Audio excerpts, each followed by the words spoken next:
Hi guys, in this video I'm going to tell you my personal story about why I gave up running for weight loss, and I'm going to tell you why you might want to give up running as well if weight loss is your goal.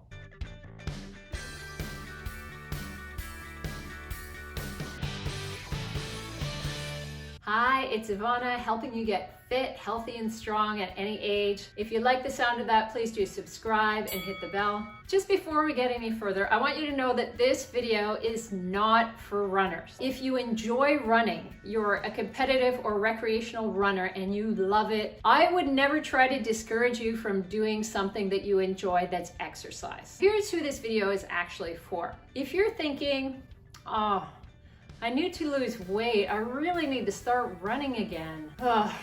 I have to go running again. I wish I didn't need to do this to lose weight. This video is for you. If running isn't your thing, I'm going to explain why you don't have to do it to lose weight and what you can do instead. At the end of this video, I'm also going to share the specific medical condition that I have that makes running a bad choice for me. I used to run occasionally just for fitness or to maintain my weight as a competitive karate athlete. But in 2012, I ran a 10K, I ran a half marathon, and then 3 weeks after that, I ran the Toronto Scotiabank Waterfront Marathon. It was pretty much just a bucket list item for me. Here's what I want you to consider if you're deciding whether you want to start running for weight loss or not. The first thing is, do you really enjoy running? Because if you want to maintain your weight, you want to achieve weight loss and maintain that weight loss, you need to pick something that's sustainable for you. If you find running boring or the thought of it just makes you go, ugh, then it's not for you. And I'm giving you permission not to do it.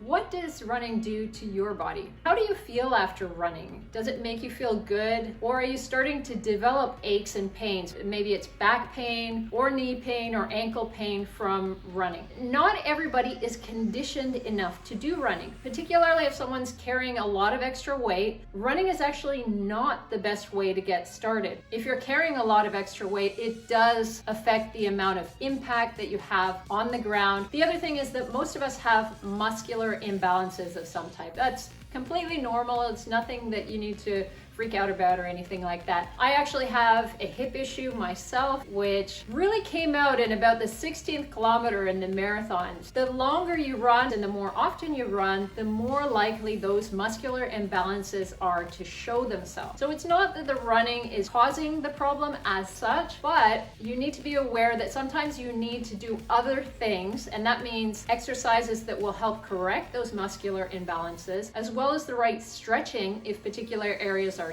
tight, and then that's causing pain and imbalance as well in your movement patterns. You need to correct those things before you spend a lot of time running. A lot of people think of running as like, oh, I need to run to get fit. But I like to think of it as you need to be fit in order to run. If you're finding that your IT band is hurting after running, even if it's short periods of running, you get irritation around the knee, there are things you need to work on before you consider a lot of running in your plan. Another thing I want you to consider is that running makes you hungry. Excessive cardio can really build up your appetite to the point where you're negating all those calories that you're burning off when you're doing that cardio. Obviously, if weight loss is your goal, then appetite management is a really key thing. Another important consideration is that your body adapts to running. So this means initially, while your body is not used to running, you're going to be burning more calories. And as you get more practiced and you're running more often, your body adapts. And that means that you're going to be burning fewer calories doing the same activity. Your body becomes more efficient, and it's no longer as exciting for weight loss as it once was. This is one of the reasons that people get frustrated with running. They'll lose a lot of weight at the very beginning, and then they'll continue to run the same amount, and they're wondering why they're no longer losing any weight, or they're starting to climb back up again. If they're not managing their caloric intake well, then they're using the running to burn off those calories. It means that you have to keep increasing the time that you're running in order to get the same result. So it can be very frustrating to try to lose weight in that way. So here's what you can do instead.